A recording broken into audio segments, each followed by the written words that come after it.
मैं एक चीज़ तुम पूछना चाहता हूँ, ये है तुम तो इंडिया का राज खिचड़ी जो है वो तो तुमने खाया, तो अभी बांग्लादेश का रोल एक्सप्रेस कैफ़े का राज खिचड़ी तुमने ट्राई करेगा, तो ये जस्ट ट्राई करके बोलो ये दोनों का डिफारेंस क्या आ रहा है। तो আপনারা আমার প্রথম ভিডিওতে যেটা দেখেছেন সেটা হচ্ছে ইন্ডিয়াতে হাওড়া স্টেশনের রাজ খিচুড়ি, আর এখন আমি খাচ্ছি হচ্ছে বাংলাদেশে ঢাকাতে রোল এক্সপ্রেস ক্যাফে বনানীতে। তো এই দুইটার টেস্ট আজকে আমি আপনাদেরকে দেখানোর চেষ্টা করব, ইন্ডিয়া আর বাংলাদেশের রাজ খিচুড়ির ভেতরে ডিফারেন্ট কী। আর আজকে আমার সাথে ক্যামেরার পিছনে আছে সৌরভ। আপনার হয়তো অনেকে আমার ভিডিও এর আগের ভিডিও দেখছেন, না দেখলে আমি পিন কমেন্টে দিয়ে দিচ্ছি। সৌরভ ইন্ডিয়া থেকে আসছে, ও মেনলি আমার buyer, but now is my friend. তো আমি প্রথমে তাকে দিয়ে টেস্ট করাবো ডিফারেंसটা কী আছে इंडिया और बांग्लादेश राज खिचड़ी भीतर।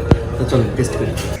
मैं एक चीज़ तुम पूछना चाहता हूँ, ये है तुम तो इंडिया का राज खिचड़ी जो है वो तो तुमने खाया, तो अभी बांग्लादेश का रोल एक्सप्रेस